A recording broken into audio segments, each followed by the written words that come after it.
Apabila matinya seorang anak Adam itu, maka terputuslah amalannya, kecuali 3 perkara. Bismillahirrahmanirrahim. Assalamualaikum warahmatullahi wabarakatuh. Saya Aziman daripada Global Infaq. Jadi, hari ini saya nak menjemput kepada tuan-tuan dan puan-puan untuk bersama-sama kami mewakafkan senaskah Al-Quran yang akan disalurkan kepada Ma'had Tahfiz, rumah-rumah anak yatim dan juga sekolah-sekolah yang telah kami hubungi.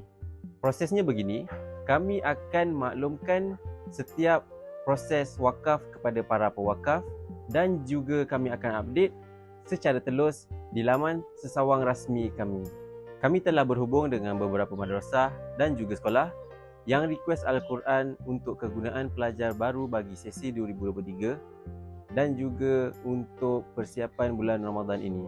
Antara kebaikan wakaf Al-Quran, pahala yang kita dapat akan sentiasa berterusan selagi mana ianya diamalkan sesuai dengan hadis riwayat yang bermaksud, barang sesiapa yang menunjukkan kebaikan, amal kebaikan, maka dia akan mendapat pahala seperti mana orang yang melakukannya.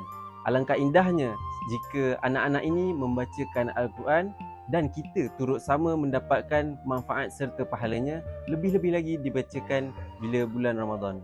Percayalah, setiap harta yang kita belanjakan ke jalan Allah tidak akan berkurang, malahan akan dilipat kali gandakan.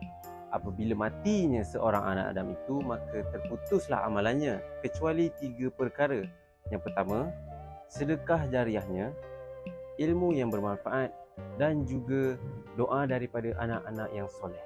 Bayangkan, setiap huruf yang dibaca, diamalkan serta dihafal daripada Al-Quran yang telah diwakafkan, tuan-tuan dan puan-puan juga turut mendapat pahalanya.